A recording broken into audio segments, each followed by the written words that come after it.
Hi friends, இன்றைக்கி நம்ம பார்க்க போகிறது வந்து பார்த்திங்கன்னா ஆவரேஜ்லேருந்து நம்ம வந்து சேஞ்ச் இன் ஆவரேஜ் அப்படிங்கிற ஒரு டாபிக் கீழே நம்ம இருக்கிற சம்ஸ் எல்லாமே பார்க்கலாம். ஓகேங்களா? சரி, இப்போ வந்து ஃபஸ்ட்டு சம் பார்க்கலாம். The average of 15 numbers is 25. If 5 is added to each given number, what will be the new average? Okay, so average பொறுத்த வரைக்கும் நம்மளுக்கு என்ன ஒரு கான்செப்ட் தெரியணும் அப்படின்னா, இங்கே பாருங்கள், இப்போ வந்து ஒவ்வொரு நம்பரு கூடயும் நம்மளுக்கு 5 ஆட் ஆச்சு அப்படின்னா கண்டிப்பாக ஆவரேஜ் கூடயும் 5 ஆட் ஆகும் அப்படிங்கிறது தான் மீனிங். புரிஞ்சுதுங்களா? ஸோ இப்போ வந்து ஆவரேஜ் ஆஃப் 15 நம்பர்ஸ் இஸ் 25. அப்போது ஆவரேஜ் வந்து நம்மளுக்கு எவ்வளோ அப்படின்னா 25ன்னு இருக்குது. ஓகேங்களா? So 5 is added to each given number. அந்த 15 நம்பர்ஸ் கூடயும் ஒரு நம்பரு கூடயும் 5 ஆட் பண்ணுறோம் அப்படின்னா கண்டிப்பாக ஆவரேஜ் கூடயும் 5 ஆட் ஆகும். அப்போ நம்மளுக்கு நியூ ஆவரேஜ் எவ்வளோன்னு பார்த்தீங்கன்னா 30. ஓகேங்களா? ஸோ இந்த கான்செப்ட் வந்து உங்களுக்கு தெரியணும். ஸோ எல்லா நம்பரு கூடயும் 5 ஆட் ஆச்சு, ஒரு நம்பர் ஆட் ஆகுதுன்னா ஆவரேஜ் கூடயும் அந்த நம்பர் கண்டிப்பாக ஆட் ஆகும். ஒரு நம்பர் கூட அந்த ஆவரேஜ் வந்து சப்ட்ராக்ட் ஆச்சு, சரி, ஒரு நம்பரு கூடயும் ஒரு நம்பர் சப்ட்ராக்ட் ஆச்சுன்னா அதே நம்பர் ஆவரேஜ் கூடயும் சப்ட்ராக்ட் ஆகும், அந்த மாதிரி. ஸோ ஒரு நம்பரு கூடயும் என்னென்ன நம்ம ப்ராசஸ் பண்ணுறோமோ அது எல்லாமே ஆவரேஜ்லேயும் நடக்கும். ஸோ இதுதான் நம்மளுக்கு நியூ ஆவரேஜ். ஓகேங்களா? ஸோ இதுக்கு போய் நீங்கள் வந்து ஒவ்வொரு நம்பரு கூடயும் நீங்கள் 5 வந்து ஆட் பண்ணி திரும்பியும் நம்ம நியூ ஆவரேஜ் கண்டுபிடிக்க தேவையில்லை. சரிங்களா? ஸோ இதே மாதிரி இன்னும் ஒரு 2 சம் சிம்பிளாக இது மாதிரி கேட்பாங்க. சரிங்களா? கன்ஃபியூஸ் பண்ணுறதுக்காக கேட்கலாம். இந்த மாதிரி இன்னும் ஒரு 2 சம் பார்த்தோம் அப்படின்னா உங்களுக்கு இந்த கான்செப்ட் புரியும். சரிங்களா? ஓகே, இதில் செகண்ட் சம் பாருங்கள். The average of 40 numbers is 405. If each number is divided by 15, find the average of new. அப்போ ஒவ்வொரு நம்பருமே 15ஆல் டிவைட் ஆச்சு அப்படின்னா கண்டிப்பாக ஆவரேஜும் 15ஆல் டிவைட் ஆகும். ஸோ இப்போ வந்து நம்மளுக்கு ப்ரீவியஸாக இருக்க ஆவரேஜ் வந்து எவ்வளோன்னு பார்த்தீங்கன்னா 405. ப்ரீவியஸ் ஆவரேஜ் வந்து 405. அப்போ நான் சொல்லியிருக்கேன் ஒவ்வொரு நம்பரும் 15ஆல் டிவைட் ஆச்சுன்னா ஆவரேஜும் கண்டிப்பாக 15ஆல் டிவைட் ஆகும். அப்போ 105 15ஆல் டிவைட் பண்ணணும். அப்போ எவ்வளோ ஆன்சர் பார்த்தீங்கன்னா 27. இதுதான் நம்மளுக்கு கிடைச்ச நியூ ஆவரேஜ். ஓகேங்களா? ஸோ இப்போ உங்களுக்கு கான்செப்ட் அண்டர்ஸ்டாண்ட் ஆகிருக்குன்னு நினைக்கிறேன். சரிங்களா? ஓகே, இப்போ இந்த கொஸ்டின் பாருங்கள். The average of n number is X. Okay, if each of the number multiplied by n-1, find the new average. அப்போ வந்து நம்மளுக்கு ப்ரீவியஸ் ஆவரேஜ் என்னன்னு பாருங்கள். ப்ரீவியஸ் ஆவரேஜ் வந்து எக்ஸ்ன்னு கொடுத்துருக்காங்க. அப்போ ஒவ்வொரு நம்பருமே n-1ஆல் மல்டிப்ளை ஆகுதுங்கிறாங்க. அப்போ கண்டிப்பாக ஆவரேஜும் n-1ஆல் மல்டிபிள் ஆகும். அப்போ நம்மளுக்கு நியூ ஆவரேஜ் எவ்வளவு அப்படின்னு பார்த்தீங்கன்னா எக்ஸ் இன்ட்டு n-1.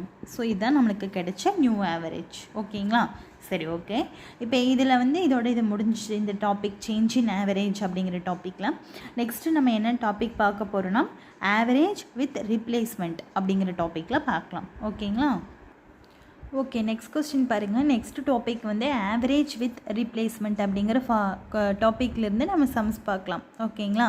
சரி, இப்போ ஃபஸ்ட் கொஸ்டின் பாருங்கள். அதில் the average weight of 10 persons is increased by 2 kg. If a person weighing 60 kg is replaced by a new person, what is the weight of new person? Okay, first நம்ம question நல்லா understand பண்ணிக்கலாம். அதாவது 10 பர்சனோடைய average weight வந்து 2 kgயாக increase ஆகுது. எப்போ அப்படின்னா 60 kgயில் இருக்கிறவர் ஒருத்தர் வெளியில் போயிட்டு திரும்பி வந்து இன்னொருத்தர் வந்து உள்ளே வரும்போது ஆவரேஜ் வெயிட் வந்து 2 kg அதிகமாகுது. அப்போ அந்த உள்ளே வராரு பார்த்தீங்களா, அவங்களுடைய வெயிட் என்ன அப்படின்னு கேட்குறாங்க. சரிங்களா? இப்போ நம்ம என்ன எடுத்துக்கலாம் அப்படின்னா the average weight of 10 person. Okay, average weight வந்து நம்மளுக்கு என்னன்னு தெரியாது இல்லைங்களா? அந்த 10 personsோட ஆவரேஜ் வெயிட் வந்து நம்மளுக்கு தெரியாது. ஸோ அவங்கள வந்து நம்ம என்னென்னு எடுத்துக்கலாம்னா எக்ஸ்ன்னு எடுத்துக்கலாம். ஓகேங்களா? So the average weight of average weight of 10 persons, அந்த 10 personsோட ஆவரேஜ் வெயிட் வந்து நான் எக்ஸ்ன்னு எடுத்துக்கிறேன். சரிங்களா? So sum of weight of 10 persons எவ்வளோ இருப்பாங்க? Sum of weight of 10 persons வந்து எவ்வளோ இருப்பாங்க? அதாவது சம் வந்து நான் எப்படி சொல்லியிருக்கேன், சம்னா எப்படி கால்குலேட் பண்ணும்? Average into number of persons. சரியா? அப்போ ஆவரேஜ் வெயிட் வந்து இங்கே எக்ஸு, நம்பர் ஆஃப் பர்சன் வந்து 10. ஸோ இப்போ வந்து சம் ஆஃப் வெயிட் வந்து 10x. ஓகேங்களா? சரி, இப்போ நம்ம வந்து இதிலிருந்து நம்ம ஒரு ஈக்குவேஷன் ஃபைண்ட் பண்ணலாம். சரிங்களா? ஸோ இப்போது இது வந்து மொத்தமாக இருக்கிற பர்சனோட 10 பர்சனோட சம் ஆஃப் வெயிட்டு. சரிங்களா? 10 பேர் இருக்காங்க, அந்த 10 பேருடைய வெயிட்டு தான் வந்து 10x. ஸோ இப்போ வந்து டோட்டல் வெயிட் வந்து 10x, 10 பேரோட வெயிட். அதில் 60 கிலோ இருக்கிறவர் போயிடுறாரு. சரிங்களா? திரும்பியும் ஒருத்தர் புதுசாக உள்ளே வராரு, அவங்களோட வெயிட் தெரியாது, நான் எக்ஸ்ன்னு வச்சுக்கிறேன். ஸோ டிவைடட் பை இது ஃபுல்லாக சம் இல்லைங்களா? ஸோ ஆவரேஜ் ஈக்குவல் டு, ஆவரேஜோட ஃபார்முலா என்ன? சம் டிவைடட் பை என்னங்கிறது நம்பர் ஆஃப் பர்சன். ஸோ இப்போ நான் சம் எழுதிட்டேன். சரிங்களா? சம் இது வந்து 10 மொத்தமாக இது வந்து 10 பர்சனுடைய டோட்டல் வெயிட்டு. அதில் வந்து 60 கிலோ இருக்கிறது வெளியில் போயிடுறாரு. இது வந்து 10 பேர்த்தோட கிலோ வெயிட். ஓகே, புதுசாக ஒருத்தர் உள்ளே வராரு. டிவைடட் பை எவ்வளோ பேர் மொத்தமாக இருக்காங்க? இப்போ 10 பேர் தான். ஏன்னா 10 பேர் இருந்திருக்காங்க, ஒருத்தர் வெளியே போயிருக்காரு, அதுக்கு பதிலாக ஒருத்தர் வந்துட்டார். ஸோ கூடவும் இல்லை குறையவும் இல்லை. சரிங்களா? ஸோ அதனால் மொத்தமாகவும் இப்போ 10 பேர் தான் இருக்காங்க. ஸோ நான் வந்து 10ன்னு போட்டுக்கிறேன். ஓகேங்களா? ஸோ இங்கே வந்து 10. ஓகே, சரி. விச் இஸ் ஈக்குவல் டு, இது வந்து எதுக்கு ஈக்குவல்னு பார்க்கலாம். ஓகே, அப்போ இது வந்து எதுக்கு ஈக்குவல்? ஓகேங்களா? ஸோ இப்போ வந்து இது வந்து 10 பேர் இருக்காங்க. ஸோ வந்து 10 டிவைடட் பை 10 போட்டாச்சு. இதுக்கப்புறம் நெக்ஸ்ட் வந்து பார்த்திங்கன்னா, ஸோ இது இப்படி ஆகிறதுனால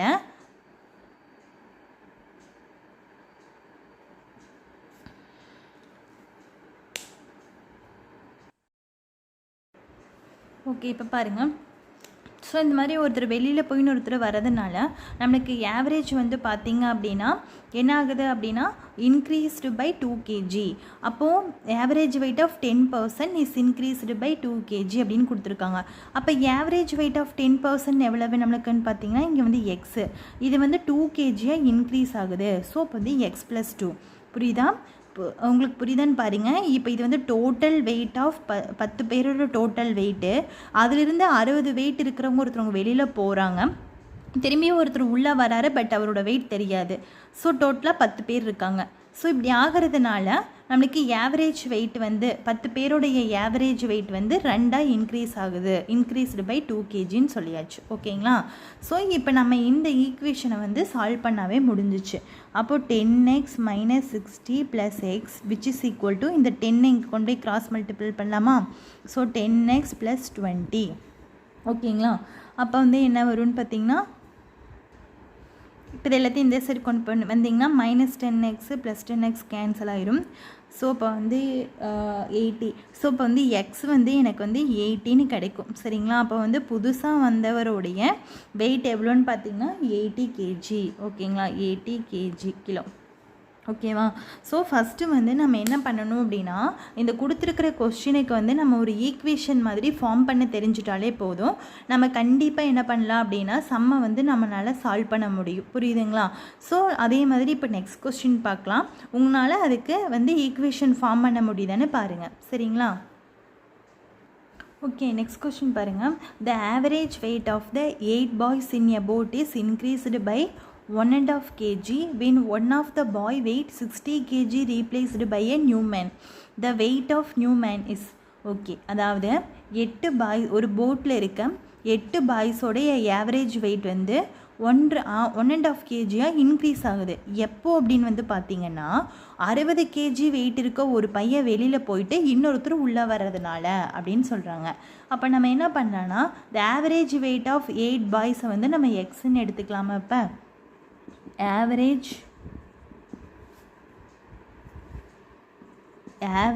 weight of 8 பாய்ஸை வந்து நான் என்னென்னு எடுத்துக்கிறேன்னா எக்ஸ்ன்னு எடுத்துக்கிறேன். ஓகேவா? அப்போது sum of weight of 8 boys என்னவாக இருக்கணும்? 8 × எக்ஸாக இருக்கணும். தட் இஸ் ஆவரேஜ் இன்ட்டு நம்பர்ஸாக இருக்கணும். எவ்வளோ நம்பர்ஸாக இருக்கணும்? சரிங்களா? ஓகே. ஸோ அப்போ 8 பாய்ஸோட டோட்டல் வெயிட் வந்து நான் 8xன்னு எடுத்துக்கிறேன். சரிங்களா? ஸோ அதில் இருந்து எனக்கு 60 kg இருக்கிற ஒரு பையன் வெளியில் போயிடுறாங்க. அப்போ இன்னொருத்தர் வந்து புதுசாக ஆட் ஆகுறாரு, பட் அவரோட வெயிட் எனக்கு தெரியாது. ஸோ டோட்டலாக எவ்வளோ பேர் இருக்காங்க? 8 பேர் தான். ஏன்னா ஒருத்தர் வெளியில் போயிட்டு ஒருத்தர் உள்ளே வராரு, அவ்வளோதான். பட் கூடவும் இல்லை, குறையவும் இல்லை. ஸோ இதனால் எனக்கு ஆவரேஜ் வெயிட் வந்து இன்க்ரீஸ் ஆகுது, 1.5 kg இன்க்ரீஸ் ஆகுதுன்னு சொல்லியிருக்காங்க. சரிங்களா? ஸோ இப்போ வந்து 1.5 kg அப்படிங்கிறது மிக்ஸ்டு ஃப்ராக்ஷனாக இருக்குது. நம்ம வந்து வெறும் ஃப்ராக்ஷனாக மாற்றுவோம். ஸோ 1 2 2 + 1 3/2. ஓகேங்களா? இப்போ நம்ம இதை சால்வ் பண்ணோம் அப்படின்னா நம்மளுக்கு இந்த ஆன்சர் கிடைக்கும். ஸோ இப்போ நம்ம ஈக்குவேஷன் வந்து ஃபார்ம் பண்ண தெரிஞ்சாலே போதும். நான் சொன்னேன் இல்லைங்களா? சரி, இப்போ நம்ம இது வந்து சால்வ் பண்ணலாம். 8x - 60 + x / 8 which is equal to, இப்போ இந்த இடத்துல வந்து நம்ம எல்சிஎம் எடுக்கலாம். எல்சிஎம் எடுத்திங்கன்னா 2x + 3 / 2ன்னு வரும். ஓகேங்களா? இப்போ நம்ம என்ன பண்ணலாம்னா இது கேன்சல் பண்ணலாம். 1 2 4 2 8ன்னு கேன்சல் பண்ணலாமா? இப்போ இந்த 4 இங்கே கொண்டு போய் கிராஸ் மல்டிபிள் பண்ணுங்கள். அப்போ உங்களுக்கு என்ன வரும்? 8x - 60 + x = இந்த 4 இங்கே கொண்டு போய் கிராஸ் மல்டிபிள் பண்ணிங்கன்னா 8x + 12ன்னு வரும். ஓகேங்களா? இப்போ 8x - 8x கேன்சல் ஆயிரும். 60 12 72. ஸோ இப்போ உங்களுக்கு பார்த்திங்கன்னா எக்ஸ் வந்து உங்களுக்கு 72 kg அப்படின்னு கிடைக்கும். ஓகேங்களா? ஸோ இப்போ புதுசாக வரவருடைய வெயிட் வந்து உங்களுக்கு எவ்வளோன்னு பார்த்தீங்கன்னா 72 kg. புரிஞ்சுதா? ஸோ நீங்கள் வந்து என்ன பண்ணணுன்னா இந்த ஈக்குவேஷன் இருக்குது பார்த்தீங்களா, இந்த ஈக்குவேஷன் வந்து நீங்கள் கரெக்டாக போட்டுட்டிங்கனாலே போதும். மற்றது எல்லாமே உங்களால் கண்டிப்பாக என்ன பண்ண முடியும் அப்படின்னா சால்வ் பண்ண முடியும். சரிங்களா? சரி, ஓகே. நெக்ஸ்ட் கொஸ்டின் பாருங்கள். Out of 10 teachers of a school, 1 teacher retires. At his place, a new teacher of age 25 years joined. So the average age decreased by 3 years. The age of retired teacher is. Okay. இப்போ first question என்ன சொல்லியிருக்காங்கன்னு புரிஞ்சுக்கோங்க. ஒரு ஸ்கூலில் 10 teacher இருக்காங்க. அதில் ஒருத்தர் வந்து ரிட்டையர்ட் ஆகிட்டாங்க. ஸோ அவங்க ரிட்டையர்ட் ஆகிட்டாங்க இல்லையா, அவங்களுக்கு பதிலாக அவங்களோட பிளேஸுக்கு பதிலாக இன்னொரு புது டீச்சர் அப்பாயிண்ட் பண்ணுறாங்க. அவங்களுடைய ஏஜ் வந்து 25 அப்படின்னு சொல்லிட்டாங்க. சரிங்களா? ஸோ இப்படி பண்ணுறதுனால ஆவரேஜ் ஏஜ் வந்து 3 இயர்ஸாக டிக்ரீஸ் ஆகுது. அப்போது ரிட்டையர்ட் ஆன டீச்சருடைய ஏஜ் எவ்வளோன்னு கேட்குறாங்க. சரிங்களா? இப்போ நான் என்ன எடுத்துக்கிறேன்னா ஆவரேஜ் ஏஜ் ஆஃப் 10 டீச்சர்.